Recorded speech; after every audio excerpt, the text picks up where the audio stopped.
আলহামদুলিল্লাহ ওয়াসসালাতু ওয়াসসালামু আলা আশরাফিল আমবিয়া ওয়াল মুরসালিন ওয়া আলা আলিহি ওয়া আসহাবিহি আজমাইন। আম্মা বা'দ। সম্মানিত দর্শক থেকে গভীর শ্রদ্ধা এবং ভালোবাসা। আজকে আমার বক্তব্য বিষয় হিসেবে নির্ধারণ করেছি ডিসিপ্লিন বা শৃঙ্খলাবোধ। ডিসিপ্লিন বলতে অন্যের কিছু আইন যা সে অর্ডার করে তা মানা, অর্থাৎ আমরা যাদের অধীনে চলি তারা যে আমাদেরকে যে আইনগুলো দেয়, আমাদের জন্য যে আইন নির্ধারণ করে এবং আমাদেরকে যে আদেশগুলো দেয় তা অমান্য করা।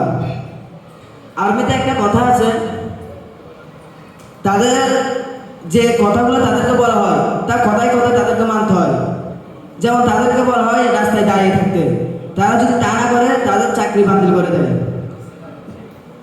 ছাত্র জীবনে ডিসিপ্লিন বা শৃঙ্খলাবোধ অনেক গুরুত্বপূর্ণ।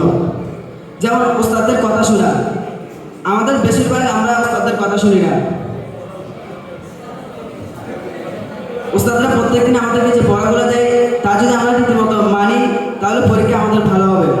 যদি এই ডিসিপ্লিন আমরা ফলো না করি তাহলে আমাদের পরীক্ষায় রেজাল্ট খারাপ হতে পারে। ডিসিপ্লিন আমাদের সমাজের জীবনে অনেক গুরুত্বপূর্ণ। আমাদের সমাজের বিভিন্ন ক্ষেত্রে দেখা যায় এই শৃঙ্খলাবোধ মানুষ মান্য করে না, তারা ডিসিপ্লিনের বাইরে বা তার ঊর্ধ্বে অনেক কিছু করে ফেলে। সুতরাং আল্লাহ তাআলা আমাদেরকে আমাদের সমাজের এবং উস্তাদদের যে আইন শৃঙ্খলাবোধ আছে তা মানার তৌফিক দান করুন। আমিন।